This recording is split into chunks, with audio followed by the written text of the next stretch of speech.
আসসালামু আলাইকুম। সবাইকে শুভেচ্ছা জানাচ্ছি। মাসুম মাহবুব দেখছেন ওপেন দ্য ইউটিউব চ্যানেল এবং মাসুম মাহবুব ফেসবুক পেজ। পৃথিবীর যেই প্রান্ত থেকে যারা দেখছেন, শুনছেন, দর্শক বেশ কিছু ব্রেকিং খবর আছে আমাদের হাতে আজকে। আশা করি পুরো সময় আমাদের সঙ্গেই থাকবেন। মার্কিন যুক্তরাষ্ট্রের গুরুত্বপূর্ণ তেলের ট্যাংকারে অ্যাটাক করে ইরান যুদ্ধ সম্প্রসারিত করল। বলা হচ্ছে এবার নতুন মিশরে অ্যাটাক করেছে, যেটা আমি আপনাদের কালকে বলেছি। কিন্তু কাল রাতে আরেকটি খবর দিয়েছিলাম যে ইরান সারপ্রাইজ অ্যাটাক করেছে মার্কিন ঘাঁটিকে টার্গেট করে জর্দানে। অর্থাৎ ৩ দিন যুদ্ধ বন্ধ থাকার পর ইরান হুট করে নিজ থেকে স্বপ্রণোদিত হয়ে মার্কিন ঘাঁটিতে প্রথম অ্যাটাক করল। এর আগে কখনো ইরান প্রথম অ্যাটাক করেনি। তার পাল্টা জবাব দিয়েছে আমেরিকা। ইরানের মধ্যে ব্যাপক হামলা চালিয়েছে মার্কিন যুক্তরাষ্ট্র। পাশাপাশি তুরস্ক এবং ইরানের ইসরায়েলের মধ্যে টানাপোড়েন শুরু হয়েছে। তুরস্ক বিরুদ্ধে এবার ইসরায়েল আমেরিকার কাছে শুধু নালিশ নয়, নতুন অস্ত্র কেনার চুক্তি করতে ছুটে গেছে। এবং হামলার ইরাকে ইরান সমর্থিত টার্গেটে হামলা করে সৌদি এবং যুক্তরাষ্ট্র ইরানের টার্গেটে আবার পড়েছে। তার মাসুল দিতে হয়েছে এবার আমেরিকাকে। প্রিয় দর্শক, চলুন আমি আপনাদেরকে গুরুত্বপূর্ণ একটা করে সেই খবরগুলো দেওয়ার চেষ্টা করছি। প্রথমেই আমি চলে যাচ্ছি আমেরিকা গেল রাতে, অর্থাৎ যে রাতের পর আমরা লাইভ শেষ করে সময়টা পার করেছি, সেই সময় মধ্যরাতে যে ইরানের উপর হামলা হয়েছে তার বিস্তারিত খবরগুলো একটু জানাবার চেষ্টা করছি। বলা হচ্ছে মার্কিন সেন্ট্রাল কমান্ড তারা স্পষ্ট করছে গণমাধ্যমে জানিয়ে যে তারা ক্ষেপণাস্ত্র, ড্রোন ও সামুদ্রিক স্থাপনা সহ আইআরডিসির কয়েক ডজন লক্ষ্যবস্তুতে সফল অ্যাটাক করেছে। মার্কিন সেন্ট্রাল কমান্ড জানিয়েছে গভীর রাতে মধ্যপ্রাচ্য মধ্যপ্রাচ্যে মার্কিন বাহিনীকে লক্ষ্য করে ক্ষেপণাস্ত্র হামলার চেষ্টার জবাবে মার্কিন বাহিনী ইরানের বিরুদ্ধে একটি কড়া হামলা করেছে। বড় মাপের হামলা করেছে। মার্কিন বাহিনীর উপর ক্ষেপণাস্ত্র হামলার চেষ্টার জবাবে ২৯ জুলাই তারা বলছে মার্কিন বাহিনীর উপর হামলার চেষ্টা। তারা বলছে না যে হামলাটি সফল হয়েছে। মানে ইরান যে হামলাটি সফলভাবে করেছে এটা বলছে না। তারা বলছে যে চেষ্টা। তার মানে তারা বোঝাচ্ছে ইরানের হামলাটা সফল হয় না। এটা হলো তাদের কৌশল। তারা বলছে ২৯ জুলাই রাত ১০ টায় মার্কিন সেন্ট্রাল কমান্ড ইরানের বিরুদ্ধে একটি ব্যাপক হামলা শেষ করেছে, সম্পন্ন করেছে। সেন্টকম একটি বিবৃতিতে পুরো স্পষ্ট সেটার ব্যাখ্যা দিয়েছে।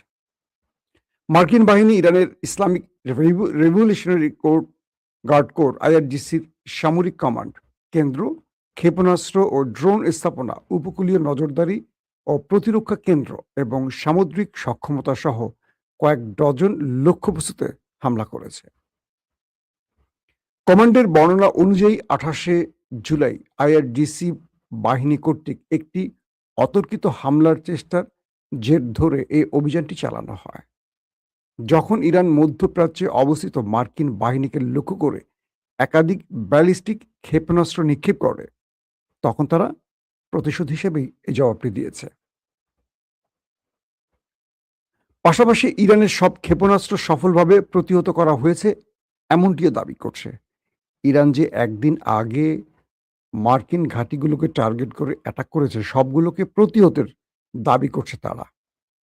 মার্কিন সামরিক বাহিনী জানিয়েছে ৫০,০০০-এরও বেশি মার্কিন সেনা বর্তমানে মধ্যপ্রাচ্য জুড়ে মোতায়েন রয়েছে এবং তারা অত্যন্ত অত্যন্ত সতর্ক, মনোযোগী ও মারাত্মক প্রস্তুতি আছে। ৫০,০০০ সেনা ইরানের বিরুদ্ধে লড়াই করার জন্য সদা প্রস্তুত, এটি জানাচ্ছে। ইরানের গণমাধ্যম জানিয়েছে যে দক্ষিণ ইরান জুড়ে মার্কিন ক্ষেপণাস্ত্র হামলার নতুন ঢেউ চলাকালে দেশটির কেশম দ্বীপের একটি আবাসিক এলাকা আক্রান্ত হয়েছে। তসনিম তসনিম নিউজ এজেন্সি জানিয়েছে খুজেস্তান প্রদেশের আহবাজে বিকট বিস্ফোরণের শব্দ শোনা গেছে এবং এই হামলার কারণে শহরের কিছু অংশে বিদ্যুৎ বন্ধ হয়ে গেছে। অর্থাৎ এই সিভিলিয়ান অঞ্চলগুলোকে আমেরিকা আবার টার্গেট করছে। কয়েকটি তথ্য জানিয়েছে যে সূত্র জানিয়েছে এবং জর্দানও জানিয়েছে তারা ইরানের 5টি ক্ষেপণাস্ত্র প্রতিহত করেছে। অন্যদিকে ইরানের আইআরজিসি বলছে তারা দেশটির একটি মার্কিন বিমান ঘাঁটিতে হামলা চালিয়ে সেটাকে ধ্বংস করে দিয়েছে। অর্থাৎ ইরান বুধবার যে অ্যাটাকটা করলো তার পাল্টা জবাবটি আমেরিকা দিয়েছে রাতে। এখন আমেরিকা দাবি করছে যে তারা ইরানের হামলা প্রতিহত করেছে, আর ইরান বলছে যে না, আমাদের হামলায় জর্দান ব্যাপক ক্ষতিগ্রস্ত হয়েছে, আর যার জবাব আমেরিকা দিয়েছে। তো আমেরিকার জবাবের ধরন দেখে বোঝা যাচ্ছে যে আমেরিকা ক্ষতিগ্রস্ত হয়েছে, কিন্তু তারা স্বীকার করছে না। পাশাপাশি আরেকটি স্টেটমেন্ট পাওয়া গেছে, সেটি হলো জর্দানের সেনাবাহিনী বৃহস্পতিবার জানিয়েছে যে তারা ইরান থেকে দেশটির থেকে ছড়ে আসা 5টি ক্ষেপণাস্ত্র প্রতিহত করেছে এবং কিছু ক্ষেপণাস্ত্র ভিতরে আশ্রয় পড়েছে, এবং তারা বলছে যে এখনো কোনো হতাহতের কোনো খবর তারা পায়নি বা এমন কোনো ঘটনা তাদের সামনে ঘটেনি।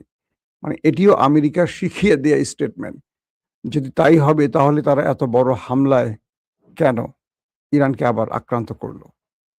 দর্শক, আরো কয়েকটি তথ্য জানাচ্ছি আপনাদের। যুক্তরাষ্ট্র ইরানের উপর যে শক্তিশালী হামলা করেছে, যুক্তরাষ্ট্রের আরেকটি স্টেটমেন্ট বলছে তারা কেশম দ্বীপ, বন্দর আব্বাস, আবাদান ও বুশেহরে অ্যাটাক করেছে। এবং ইরাক দেশটিতে মার্কিন সৌদি হামলার নিন্দা জানিয়েছে। আমরা গতকালকে বলেছিলাম যে ইরাকের উপর সৌদি এবং আমেরিকা একটা বড় হামলা করেছে, কিন্তু ইরাক নীরব থেকেছে। অবশেষে ইরাক সরকার এটা নিন্দা জানিয়েছে। পপুলার মোবিলাইজেশন ফোর্স জানিয়েছে এই হামলায় তাদের 20 জন যোদ্ধা নিহত হয়েছে এবং 32 জন আহত হয়েছে। আর ইরানি গণমাধ্যম জানিয়েছে ইরাকে যুক্তরাষ্ট্র ও সৌদি আরবের যৌথ হামলায় 4 জন ইরানি উপদেষ্টা নিহত হয়েছে। মার্কিন মধ্যস্থতায় যুদ্ধবিরতি সত্ত্বেও গাজায় এখনো কিন্তু ইসরায়েল হামলা চালিয়ে যাচ্ছে। এর মধ্যে বলা হচ্ছে ইসরায়েলি হামলায় 2 ফিলিস্তিনিকে হত্যা এবং 1 ডজনেরও বেশি সাধারণ ফিলিস্তিনিকে আহত করা হয়েছে। পাশাপাশি লেবাননের জাতীয় সংবাদ সংস্থা জানিয়েছে যে রাতভর দক্ষিণ লেবাননের বেশ কয়েকটি গ্রামে ধারাবাহিক বিস্ফোরণে কেঁপে উঠেছে। অর্থাৎ ইসরায়েল আবারও লেবাননে হামলা শুরু করেছে, এই তথ্যটি তারা জানিয়েছে। ইসরায়েলি বাহিনী মধ্যরাত থেকে ভোর পর্যন্ত আল মানসুরি, মাজদাল জৌন এবং মাজরাত বুয়ুত আল সিয়াদ শহরে নিয়ন্ত্রিত ধ্বংসযজ্ঞ চালিয়েছে। লেবাননের গণমাধ্যমটি বলছে এই অভিযানের পাশাপাশি ওয়াদি আল হুজেইর ও ওয়াদি আল সালুকি উপত্যকায় ভারী মেশিনগানের গোলাবর্ষণের শব্দ পাওয়া গেছে। এখন পর্যন্ত বিস্তারিত তথ্য জানা যায়নি যে কত লোক সেখানে মারা গেছে। দর্শক, আমরা মোটামুটি আজকের একদম লেটেস্ট খবরগুলি আপনাদেরকে একটা একটা করে জানিয়ে দিলাম। এবার কিছু বিশ্লেষণে আসতে চাই, যে বিশ্লেষণটি আপনারা শোনার জন্য ওয়েট করছেন। প্রথম বিশ্লেষণটি হলো ইসরায়েলের নেতানিয়াহু এখন আমেরিকা আছেন। তার আমেরিকা থাকার কয়েকটা উদ্দেশ্যের একটি হলো ইরানে যেন আমেরিকা বড় মাত্রা অ্যাটাক করে, এবং ইরানের মধ্যে গোয়েন্দা তথ্যের আলোকে ইসরায়েল জেনেছে তারা 60% সমৃদ্ধকরণ ইউরেনিয়ামকে 90% পৌঁছে দিয়েছে। অর্থাৎ পারমাণবিক বোমা তৈরির কাঙ্ক্ষিত লক্ষ্যে ইরান পৌঁছে গেছে। একটি সূত্র বলছে যে ইরান নিউক্লিয়ার তৈরি করে ফেলেছে, অর্থাৎ নিউক্লিয়ার ওয়ারহেড তৈরি করে ফেলেছে, এবং শীঘ্রই ইরান তার খাইবার শেখান বা আরো যে নতুন ভেরিয়েন্টের মিসাইল তৈরি করেছে যেগুলো আপগ্রেডেড, সেই মিসাইলগুলোতে এই ওয়ারহেডগুলো বসিয়ে যে কোনো অঞ্চলে যে কোনো দূরসীমায় অ্যাটাক করতে পারে। তাই ইরানের উপর দ্রুত এই অ্যাটাকটা জরুরি।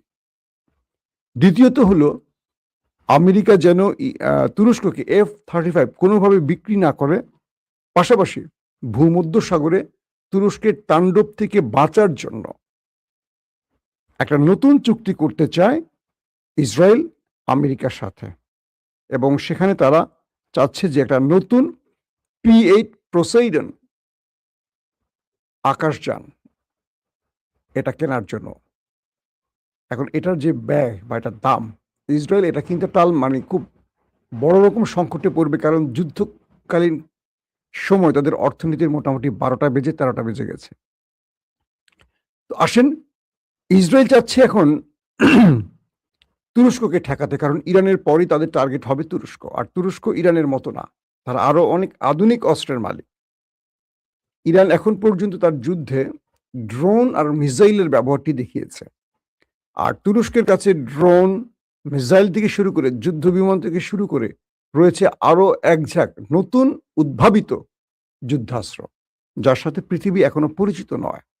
যাদের কাছে আছে পঞ্চম প্রজন্মের স্টিলথ প্রযুক্তির যুদ্ধ বিমান, যাদের কাছে আছে সামুদ্রিক সাবমেরিন, যাদের কাছে আছে পৃথিবী বিখ্যাত ড্রোন। এবং তুরস্ক সাম্প্রতিক এক যুগে যতগুলো ফ্রন্টে যুদ্ধ করেছে প্রত্যেকটিতে বিজয় পেয়েছে। পৃথিবীর আর একটি দেশে সবগুলো ফ্রন্টে বিজয় পায়নি, না আমেরিকা, না ইসরায়েল, না ইরান, না কি বলবো রাশিয়া সহ অন্য দেশ, কিন্তু তুরস্ক তার প্রতিটি ফ্রন্টে বিজয় পেয়েছে। তো এখানে ইসরায়েল চাইছে যে কোনোভাবে মার্কিন যুক্তরাষ্ট্রের তৈরি P-8 পোসাইডন সামুদ্রিক টহল ও সাবমেরিন বিধ্বংসী এই যানটি কিনতে, আকাশযান বলে এটাকে। তারা বলছে যে তুরস্ক ভূমধ্যসাগর থেকে তার সাবমেরিন ব্যবহার করে ইসরায়েলকে ধ্বংস করতে পারবে খুব সহজে। আর তুরস্ক এই যুদ্ধটা আকাশে করবে, স্থলের চেয়ে সমুদ্রে বেশি টার্গেট করবে, অর্থাৎ আকাশ আর জল, পানিপথ। এটা তুরস্কের জন্য খুব সহজ হবে। তাহলে তুরস্কের এই সাবমেরিনকে ধ্বংস করতে হলে